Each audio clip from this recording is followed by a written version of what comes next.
ನಮಸ್ಕಾರ ಎಲ್ರಿಗೂ. ನಾನು doctor Priyanka Varvatte from Jeevan Jyoti hospital Basava Kalyana. ಈ ವಿಡಿಯೋ ಮಾಡೋ ಉದ್ದೇಶವೇನೆಂದರೆ, ನಮ್ಮ ಗ್ರಾಮೀಣ ಭಾಗದ ಸಮುದಾಯಗಳಿಗೆ ಬಂಜತನದ ಬಗ್ಗೆ ಹೇಳೋದು ಉದ್ದೇಶ. ಬಂಜತನ ಅನ್ನೋದು ಶಾಪ ಅಲ್ಲ. ನೀವು ಈ ಜನ್ಮದಲ್ಲಿ ಅಥವಾ ಹಿಂದಿನ ಜನ್ಮದಲ್ಲಿ ಏನೋ ತಪ್ಪು ಮಾಡಿದಕ್ಕೆ ಹೀಗಾಗಿದೆ ಅಂತ ತಿಳ್ಕೊಳ್ಳೋದು ತಪ್ಪು. ಇದು ಒಂದು ವೈದ್ಯಕೀಯ ಸಮಸ್ಯೆ.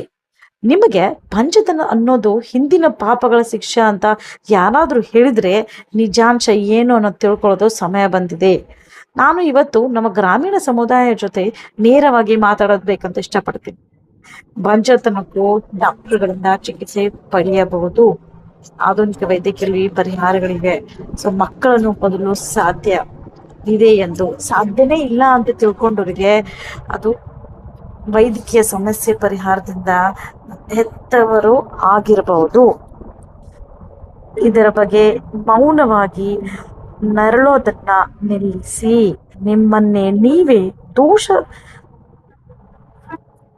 ದೂಷಿಸೋದನ್ನ ನಿಲ್ಲಿಸಿ. ನಿಮ್ಮ ಹಿರಿಯರು ಒಳ್ಳೆಯದನ್ನೇ ಬಯಸುತ್ತಾರೆ, ಆದರೆ ಇದಕ್ಕೆ ವೈದ್ಯಕೀಯ ಪರಿಹಾರ ಬೇಕು. ಕೇವಲ ಆಚರಣೆಗಳೇ ಅಥವಾ ಪ್ರಾರ್ಥನೆಗಳಿಂದ ಮಾತ್ರವಲ್ಲ. ಪೋಷಕರಾಗುವ ನಿಮ್ಮ ಕನಸುಗಳು ಕೇವಲ ಕನಸುಗಳಾಗಿ ಉಳಿಯಬೇಕಾಗಿಲ್ಲ. ಇವತ್ತೇ ಆ ಮೊದಲು ಹೆಜ್ಜೆ ಇಡಿ. ನೀವು ಪೋಷಕರಾಗಲು ಅರ್ಹರು ಮತ್ತು ವಿಜ್ಞಾನವನ್ನು ಸಾಧ್ಯವಾಗಿಸಲು ಸಹಾಯ ಮಾಡುತ್ತದೆ.